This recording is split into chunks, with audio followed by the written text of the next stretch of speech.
President Bola Tinubu issued a directive to withdraw police officers from providing security for very important persons across Nigeria. And this decision has sparked quite the controversy because of what appears to be happening on the ground. The instruction came as part of efforts to address the shortage of police officers available for regular duties and to ensure that security personnel are properly distributed to serve the general public rather than just privileged individuals. The idea behind this policy was straightforward enough: pulling back officers who had been assigned as escorts and personal security details to politicians, business people, and other influential figures, so these officers could return to stations and communities where they are desperately needed. Nigeria has long struggled with a shortage of police personnel relative to its population, and having thousands of officers tied up in VIP protection duties meant fewer boots on the ground for everyday citizens dealing with crime and insecurity. However, reports emerging from various parts of the country suggest that the directive is not being implemented as intended. Instead of actually losing their security details, many of these VIPs have simply found creative ways to keep their protection. The officers who were supposed to be withdrawn have reportedly been redeployed in disguise, now appearing as vigilantes or private security personnel rather than in official police uniforms. This means that while on paper it looks like the directive is being followed, in reality, many of these influential individuals still have the same armed officers protecting them, just dressed differently. The officers show up in plain clothes or in outfits that make them look like local vigilante group members, but they are still very much police personnel carrying out the same protective duties they did before.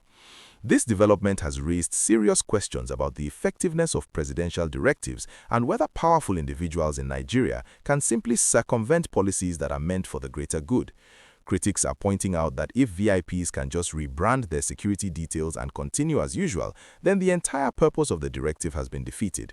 The police force was supposed to gain back manpower that could be redeployed to areas experiencing banditry, kidnapping, and other security challenges. But if these officers are still tied up protecting the same people, then nothing has really changed except appearances. Some security analysts have expressed concern that this disguising of police officers as vigilantes could create additional problems beyond just undermining the president's directive. For one thing, it blurs the lines of accountability, because when officers operate outside their official capacity and uniform, it becomes harder to track their actions and hold them responsible if something goes wrong. There are also legal implications, since police officers have specific powers and responsibilities under the law, and operating in disguise might put them in murky legal territory. Additionally, genuine vigilante groups and community security outfits might find their reputation affected if people cannot tell the difference between actual community volunteers and uniformed officers pretending to be vigilantes. The situation has also highlighted the broader issue of inequality in how security is distributed in Nigeria. While ordinary citizens often struggle to get police response when they report crimes or face threats, those with money and influence have been able to maintain heavy security presence around themselves. Now it appears that even when policies are put in place to level the playing field somewhat, these same influential figures have the connections and resources to work around the rules.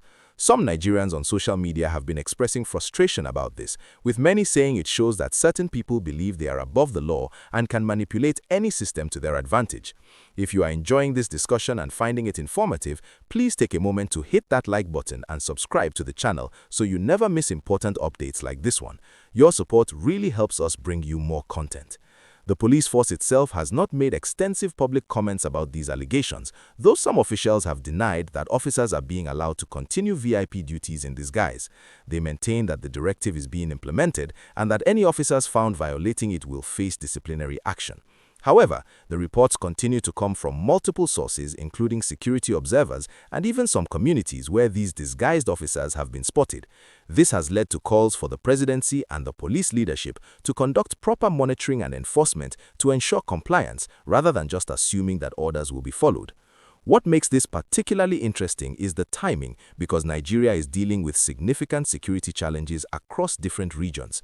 From the insurgency in the northeast to banditry in the northwest, kidnappings along highways, and various criminal activities in urban centers, there is a genuine need for more visible and effective policing.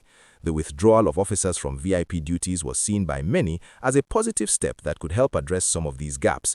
But if the policy exists only on paper, while the reality on the ground remains unchanged, then it represents a missed opportunity to improve security for everyday Nigerians who cannot afford private protection.